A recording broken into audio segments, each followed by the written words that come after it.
আজি মিচিং জাতীয় শ্বহীদ দিৱস। আজি এই শ্বহীদ দিৱসত আমি জাতিটোৰ কাৰণে প্ৰাণ আহুতি দিয়া, জাতিটোৰ কাৰণে তেজ দিয়া, জাতিটোৰ কাৰণে প্ৰাণ দিয়া আমাৰ বীৰ শ্বহীদ, আমাৰ বগামেদক, নৰেশ টাইট, শ্বহীদ অঞ্জনা পেগু, তেওঁলোকলৈ আমি প্ৰণিপাত জনাইছোঁ, শ্ৰদ্ধা আমি নিবেদন কৰিছোঁ।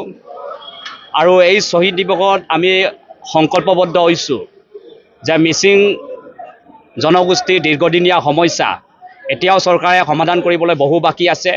আৰু এই ঐতিহাসিক শ্বহীদ দিৱসত আমি সংকল্পবদ্ধ হৈছোঁ, চৰকাৰক আমি আহ্বান জনাব বিচাৰিছোঁ। আজি যাৰ কাৰণে আজি শ্বহীদ দিৱস আমি পালন কৰিবলগীয়া হৈছে, জাতিটোৰ দীৰ্ঘদিনীয়া সমস্যা, মিচিং অট'নমাছ কাউন্সিলক ভাৰতীয় সংবিধানৰ ষষ্ঠ অনুচ্ছেদ অন্তৰ্ভুক্ত কৰিবৰ কাৰণে দীৰ্ঘদিন ধৰি আন্দোলন কৰি আহিছে। নৈপৰীয়া মিচিং জনগোষ্ঠীক এই বান সমস্যাৰ পৰা স্থায়ী সমাধানৰ কাৰণে দীৰ্ঘদিন ধৰি আন্দোলন কৰি আহিছে। মিচিং মাতৃভাষাক শিক্ষাৰ মাধ্যম হিচাপে প্ৰৱৰ্তন কৰিবলৈ চৰকাৰক দাবী জনাই আহিছে, যাৰ কাৰণে আজি শ্বহীদ দিৱস আমি পালন কৰিবলগীয়া হৈছে।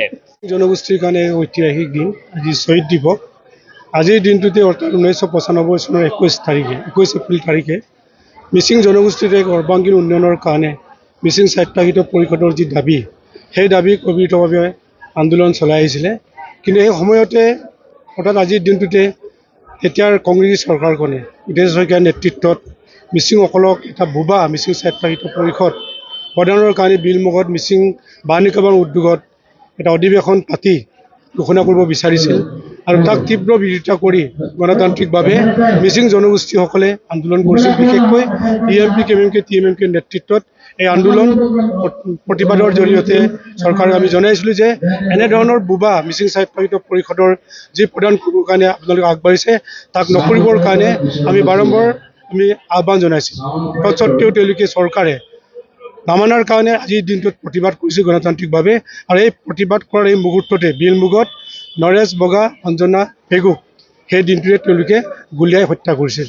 গতিকে আজিৰ এই দিনটোক TMK মিচিং জনগোষ্ঠীটোৱে শ্বহীদ দিৱস হিচাপে আজি পালন কৰি আহিছে।